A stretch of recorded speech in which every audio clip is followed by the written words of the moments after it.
Happy Thursday. I'm back with Mrs. Piggle-Wiggle. We are on chapter 3 and it's the answer backer cure. Sounds like somebody's getting sassy. At 3 o'clock in the afternoon, Mrs. O'Toole put a peanut butter sandwich and a nice cool glass of milk on the kitchen table for her little girl when she came home from school.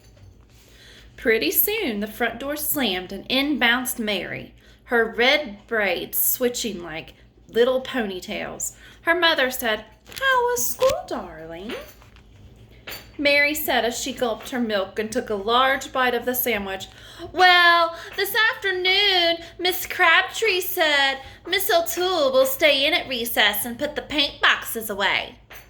And I said, Mary took another gulp of the milk, "You're the teacher here, Miss Crabtree. Why don't you put away the paint boxes and let me go out and play?" Everybody in the whole room laughed, but mean old Miss Crabtree, and she sent me to the cloakroom. Mary took another large bite and looked up at her mother expectantly to see if she would appreciate how smart she was. However, her mother said, "That was a very rude thing for you to do, Mary, and I'm ashamed of you. When you finish your sandwich and milk, you had better go up to your room and stay until dinner. You can concentrate on how rude you were to nice Miss Crabtree." Mary pulled her mouth down in the corners, squinted up her pretty brown eyes, and said, "Why should I?" She kept her mouth pulled down and blinked her eyes rapidly in the most disagreeable way. Miss O'Toole was dumbfounded. Never had her little girl Mary acted like this before. She said quietly, "You should because I tell you to. Now scat." Mary walked slowly out of the kitchen, switching her skirt and her braids and managing to look prudent even from the back. When she reached the top of the stairs, she called down to her mother, "I'm going because I want to, not because you tell me to," and dashed into her room and banged the door. That night at dinner, Mary was quite normal, but after dinner, her daddy said, "Scoot the dishes off the table. Your mama's tired." And his little dear, instead of jumping up and down and doing what she was told, pulled her mouth down, and she looked like a jack-o'-lantern, squinted up her eyes, and said, "I'll do it because I want to, not because you tell me to. Anyway, you eat here. Why don't you clear the table?" She blinked her eyes rapidly. Her father looked as though he might be going to give her a spanking. But then he noticed that it was time for the news, so he insisted that he went into his study.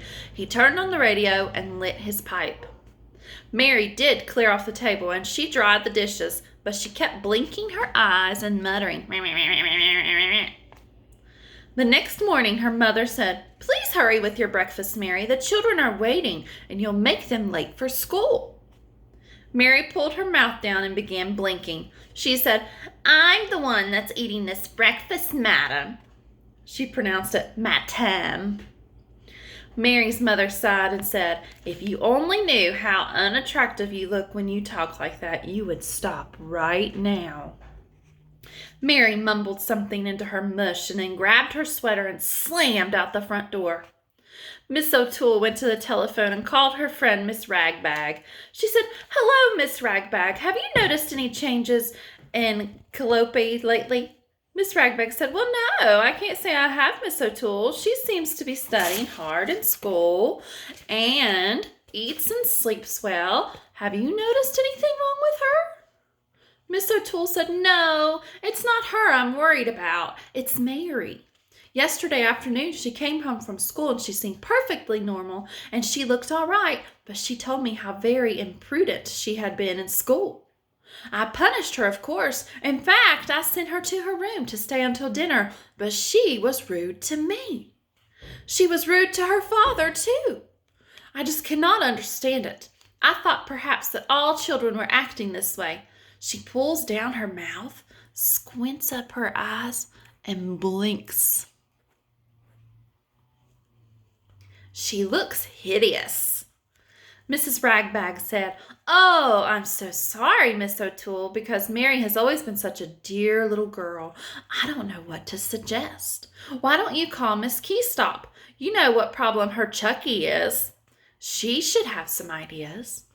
Miss O'Toole said, "Thank you very much, Miss Ragbag. I'll call Miss Keystop right now."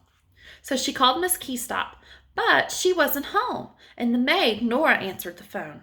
Nora said, "Sure," and Miss Keystop ain't home. "Miss O'Toole, about how is that dear little Mary, the one with the beautiful braids?" Miss O'Toole said, "Oh, Nora, that is just why I called. Mary has suddenly become so rude. She answers back and she pulls her mouth down and she squints her eyes and she blinks. She started yesterday and I'm so upset. I called to ask Miss Keystop if she had ever had any similar trouble with Chucky."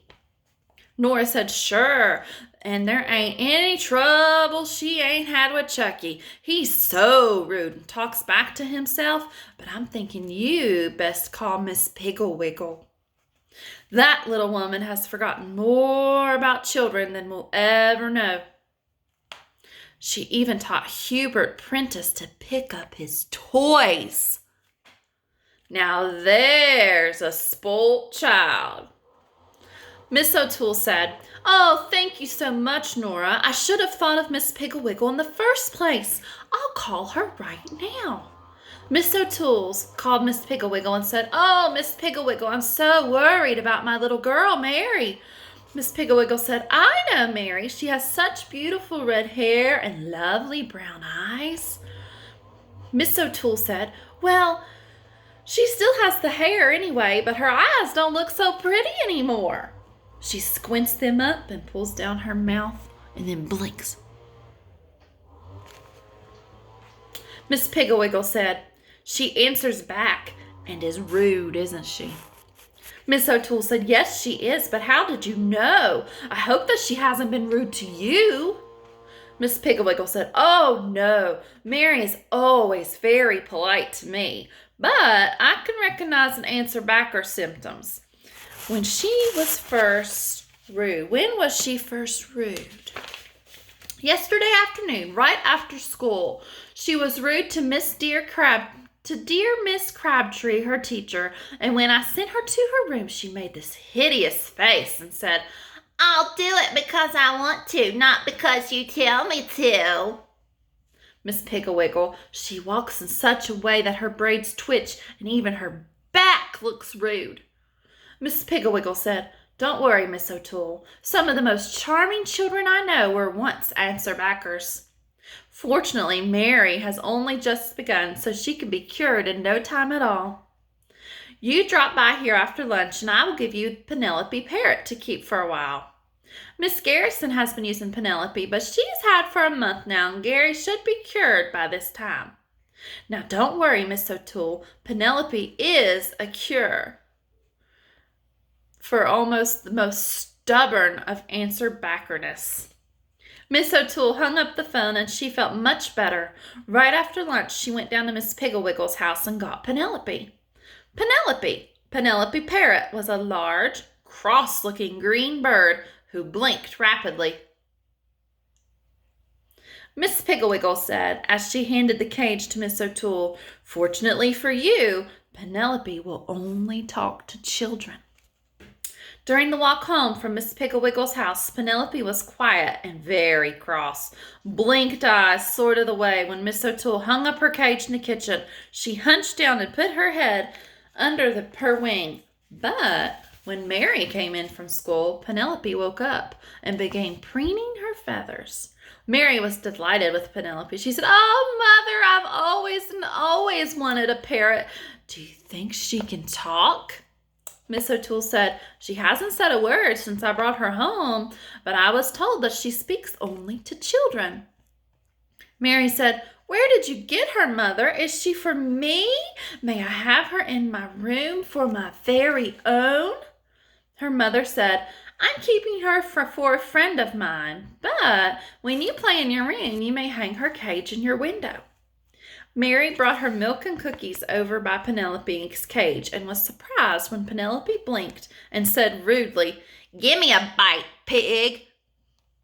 Mary broke off a piece of the cookie and poked it through the bars of the cage. Penelope snatched it and said, "Thanks, pig." Mary turned to her mother. "She's certainly not very polite, is she?" Her mother said, "Perhaps she's been around rude people. After all, she's only a parrot and repeats what she hears." Penelope blinked her eyes and said, "Oh yeah, oh yeah, oh yeah."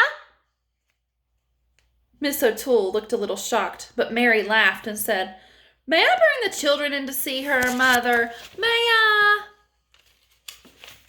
Before Miss O'Toole could answer, Penelope was hopping up and down, blinking and yellow. "Say you are the boss around here. Are you the boss around here? Are you the boss around here?" Mary's mother said, "I am the boss around here, Penelope, and if you're not more courteous, I'll put a cloth over your cage." Penelope blinked and muttered. Mary bounced up and down excitedly. "What will that do, Mother? What will that do to Penelope?" Miss O'Toole said, "If I put a cloth over her cage, she will think that it's night and go to sleep." Penelope squawked, "I'll do it because I want to, not because you tell me to." Mary was certainly surprised at that because she thought that she had made up that brilliant remark. She didn't dare to look at her mother, so she put on her sweater and went out to find her playmates. Pretty soon she came back with 5 little friends, and they spent the afternoon standing around Penelope's cage and laughing at her rude remarks. This worried Miss O'Toole. If Mary thought Penelope was so amusing, then perhaps she would imitate her and become ruder than ever. So she called Miss Piggle-Wiggle. She said in a low voice so the children in the kitchen could not hear, "Miss Piggle-Wiggle, I am rather worried because although Penelope is very rude to the children, they don't mind it at all. Mary thinks she's very funny and laughs at everything she says." Miss Piggle-Wiggle said, "Just remember, Miss O'Toole, that this is only the first day with Penelope. Let Mary be with her as much as she wishes. Keep Penelope's cage in the breakfast nook when Mary eats her lunch, and breakfast in the dining room at night. Hang her cage in Mary's bedroom when she goes up there to play, and have Penelope sleep in Mary's room. I'm sure that you do not have to worry. Penelope has never failed me." Miss O'Toole said, "All right, Miss Piggle-Wiggle, I'll do just as you say. Goodbye." Just before dinner, Miss O'Toole said to Mary, "Mary, dear, send your little friends home now. It's time for you to set the table." Mary turned to her mother and began pulling down her mouth, squinting her eyes and blinking. But before she could say a word, Penelope yelled out, "Say, who's the boss around here? Who's the boss around here? Who's the boss anyway?" Mary's mother quickly put the cloth over her cage and politely asked the children to leave and sent Mary in and set the table. When Miss O'Toole came home from the office, she took the cover off again and showed him the parrot, and then hung Penelope in the dining room window. After dinner, Mary's daddy said, "Up on your toes, Miss Molly O'Toole, and scoot the dishes out to the kitchen." Mary pulled her mouth down, squinted her eyes, and blinked her eyes, but Penelope said, "What am I, a servant? Work, work, work. What am I, a servant? Who's the boss around here anyway?" Mary's daddy laughed so hard that tears ran down his cheek, but Mary stuck her tongue out at Penelope, who bounced and bouncing and yelling, "Only snakes and sticks. Only snakes stick out their tongues. Only snakes stick out their tongues," said Penelope. Mary pulled her tongue in quickly and shut her lips together tight. My, but she thought Penelope was horrid. Mrs. O'Toole hung Penelope's cage in Mary's room, and Penelope squawked and made such noises that Mary finally said, "Oh, be quiet!"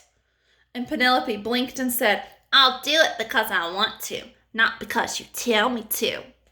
I'll do it because I want to, not because you tell me to." Mary flounced into bed and turned off the light. The next morning, Mary was very slow. She could not find one of her socks, and she couldn't button her dress, and finally her mother called, "Mary, hurry, dear, breakfast is waiting." Mary pulled down her mouth and squinted up her eyes and said, "Oh, hurry, hurry, hurry, hurry yourself." Penelope had been preening her tail feathers, but when she heard Mary, she jerked her head up and said, "Oh, hurry, hurry, hurry, hurry yourself, Slowpoke. Hurry yourself, Slowpoke. Hurry, Slowpoke. Hurry, Slowpoke. Hurry, Slowpoke. Hurry, hurry, hurry, hurry." Mary said crossly, "Oh, be quiet, Penelope." There's a picture of Penelope, the parrot, and Mary. And looks like Mary's getting tired of Penelope being an answer backer like she has been. Penelope said, "I'll do it because I want to, not because you tell me to. Say, who's the boss around here? Oh yeah, oh yeah, oh yeah." Mary ran down the stairs and sat at the breakfast table, leaving Penelope shouting. But Miss O'Toole ran upstairs and got Penelope and hung her cage in the kitchen window. When the children called for Mary and Miss O'Toole, "Hurry, dear, you don't want to make your friends late for school." Mary pulled down her mouth and squinted up her eyes and blinked, but before she could say a word, Penelope squawked, "I'm the one who's eating breakfast, madam." "Hurry, hurry, hurry. That's all I hear. Hurry yourself, Slowpoke." Mary was ashamed and looked at her mother, so she rushed off without kissing her goodbye. Penelope yelled after her, "Hurry, Slowpoke, bells ringing, bells ringing." When Mary came home from school that afternoon, she kissed her mother and said, "Mother, I apologized to Miss Crabtree today, and she said that next week I may be the monitor for the scissors." Penelope yelled, "Who said so? Who said so? Who said so? Who's the boss? Who's the boss?" Mary turned to Penelope and said, "You are very rude, bird. If you don't hush right now, I'll put the cloth over your cage." Penelope blinked and said, "Hush, hush, hush. That's all I hear. I do it because I want to, not because you tell me to." "I'll do it because I want to, not because you tell me to. Who's the boss around here anyway?" Mary's mother said, "I am the boss, and I think it's time you went home, Penelope." "Mary, would you like to return Penelope to Miss Piggle-Wiggle?" Mary said, "Oh, yes, Mother. May I stay and play?" Miss O'Toole said, "I think you'd better come home and practice. Your music lesson is tomorrow, you know." Mary started to draw her mouth, squint up her eyes, and blink, but suddenly she looked at Penelope, and so she turned up her mouth, opened her eyes, and smiled. She said, "All right, Mother. I'll come home right after I return that rude Penelope."